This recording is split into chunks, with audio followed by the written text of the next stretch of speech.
कपड़े धोने वाली बहू। शादी के पहले से ही विभा को कपड़े धोने का बड़ा शौक था। कभी नल के नीचे तो कभी तालाब के पास। अरे मेरी नीली वाली लुंगी नहीं दिख रही है।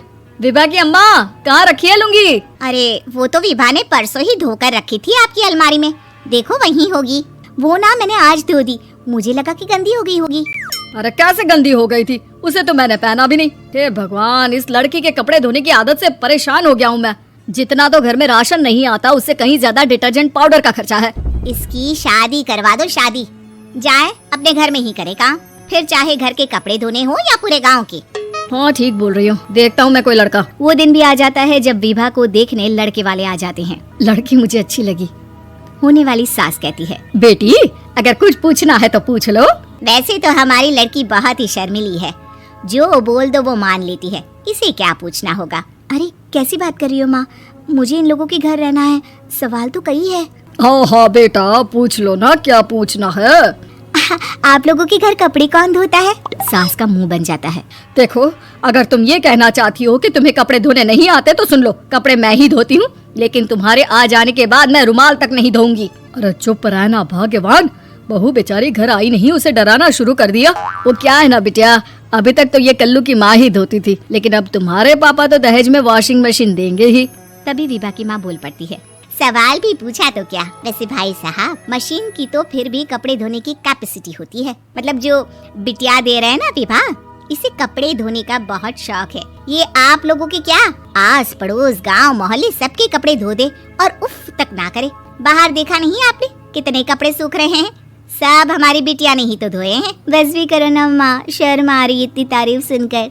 और तो और एक दाग निकाल कर दिखाओ तो मान जाऊँ। हाँ अच्छा माफ करना बेटा, मैंने गलत समझा, हमें तो रिश्ता बहुत पसंद है। और ऐसे जुड़ जाता है रिश्ता कपड़े धोने का शौक रखने वाली विभा का। उसकी शादी हो जाती है कोयला फैक्ट्री में काम करने वाले कल्लू के साथ। शादी के बाद अचानक विभा चिल्लाती हुई सास के पास आती है, सासू माँ, अरे सासू माँ कहाँ है आप?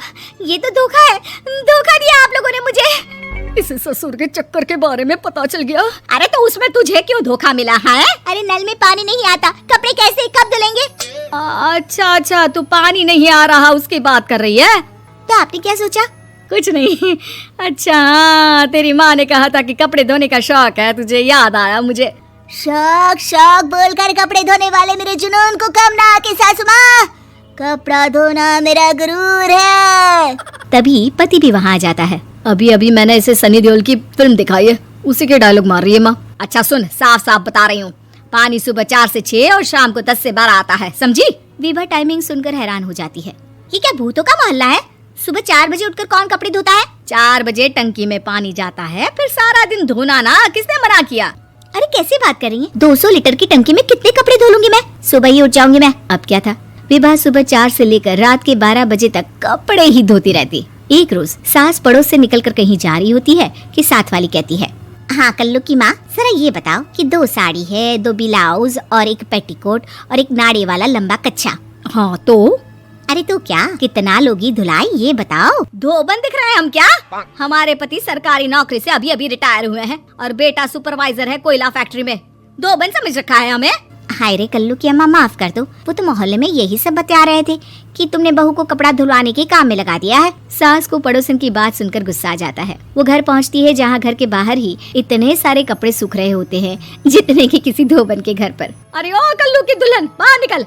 माँ जी यहीं आ जाओ, बाथरूम में चादर धो रहे हैं हम। अरे अभी हम धोते हैं, तुमको बाहर निकलो। ये आस पड़ोस वाले बोल रहे हैं कि हम बहू से कपड़े धुलवा कर उसे कपड़ा धोने वाली बना दिए हैं। अरे छोड़ो ना माँ जी, किन लोगों की बातों में आती हो? आस पास के लोगों का तो काम ही होता है कि वो किसी तरह सास बहू को लड़ा दे। बहू सारे घर के कपड़े धोती है, ये क्या कम है? बोलिए।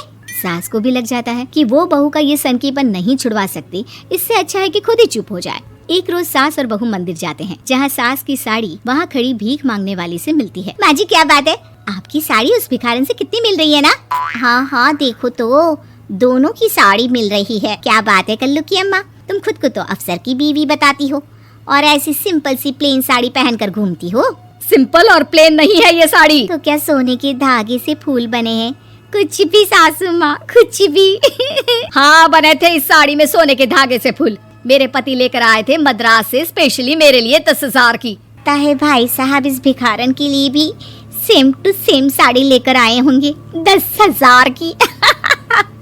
सास उस वक्त तो कुछ नहीं कहती, लेकिन बहू के साथ घर आती है और अलमारी से एल्बम निकाल कर लाती है। ये साड़ी देख रही है, ये वही साड़ी है जिसे मैंने अभी पहना था। इस साड़ी में ये जो चमकदार फूल दिख रहे हैं ना, ये सोने के धागों से काढ़े गए हैं।